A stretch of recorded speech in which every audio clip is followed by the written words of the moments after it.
Second order ஆஸ்திரேலியாவில் MBA பண்ணி food சயின்ஸில் ஃபுட்டில் நிறைய ப்ராசஸிங் செல்ஃப் லைஃப் நல்ல ஹைஜீன் பாட்டு பார்க்குறங்க பவித்ரா அவங்க பார்த்துக்கிறாங்க.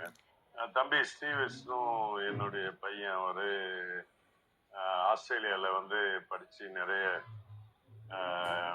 இது பண்ணியிருக்காரு. மார்க்கெட்டிங் வந்து ரொம்ப ஒரு அதில் நிறைய ப்ராசஸ் ஒரு 4 வருஷங்களில் பெரிய லெவலில் படிச்சுட்டு வந்திருக்காரு. பிஹெச்பியில் அடுத்த லெவலுக்கு கொண்டு போகிறதுக்கு இவங்க இந்த மாதிரி. அப்புறம் பிரார்த்தனா என் கடைசி பொண்ணு.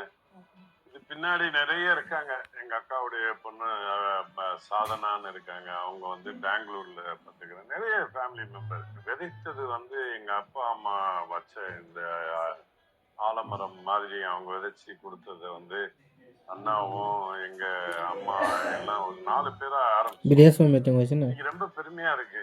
ரொம்ப பல ஆயிரம் ஃபேமிலி இருக்காங்க. ஃபார்மர்ஸ் நிறைய பேருக்கு பண்றோம்.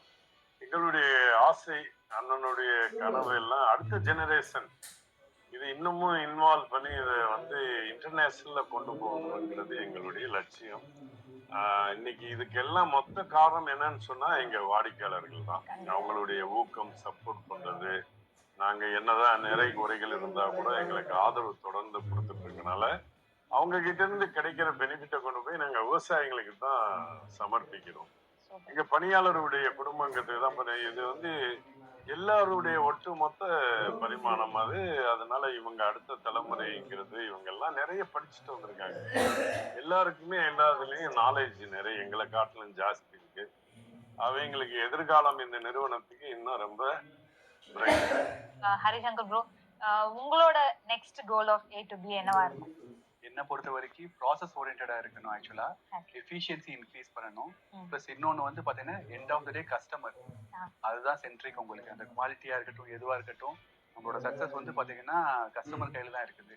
அந்த கஸ்டமருக்கு நல்ல பெனிஃபிட் இருக்கணும். அப்ப அவங்க கொடுக்குற காசுக்கு ஒரு 100 ரூபா கொடுக்குறாங்கன்னா அதுக்கான ஒர்த் வந்து நம்ம பண்ணி தர வேண்டியது வந்து நம்மளோட பொறுப்பு.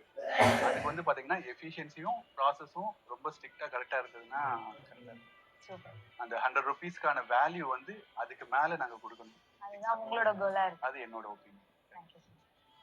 விஷ்ணு ப்ரோ, நீங்களும் சொல்லுங்க உங்களோட goal of A to B. நீங்க எப்படி A to B பாக்குறீங்க? அடுத்து எந்த லெவலுக்கு எடுத்துட்டு போலான்றது? பொதுவாக நம்ம நிறுவனம் தொடங்குற காலத்துல இருந்து பாத்தீங்கன்னா நாங்க வந்துட்டு மக்களை தேடி போயிட்டு இருக்கோம். அதுதான் எங்க பிராண்ட் வந்துட்டு. இனிஷியலி வந்துட்டு நாங்க கடை போடுவோம், நல்ல ஏரியா பார்த்துட்டு அங்க போய் கடை போட்டோம்னா கஸ்டமர் வருவாங்க. அப்படிதான் எங்க நிறுவனம் ஸ்டார்டிங்ல இருந்துட்டு. உதாரணம் பொருள் நாங்க ஜாஸ்தி ஃபோக்கஸ் பண்ணுவோம். அதுக்கப்புறம் எங்களுக்கு தெரிஞ்சு மார்க்கெட் வந்துட்டு ரெஸ்டாரண்ட் இருந்தாதான் 2 வந்தாதான் ஒரு காம்படிஷன் நம்ம க்ரோத் வரும். இன்னைக்கு இருக்க சூழ்நிலை பாத்தீங்கன்னா கஸ்டமர் நினைக்கும் போது நம்ம பிராண்ட் வந்துட்டு போயிருக்கோம். அந்த அளவுக்கு பிக்கா இருக்கனால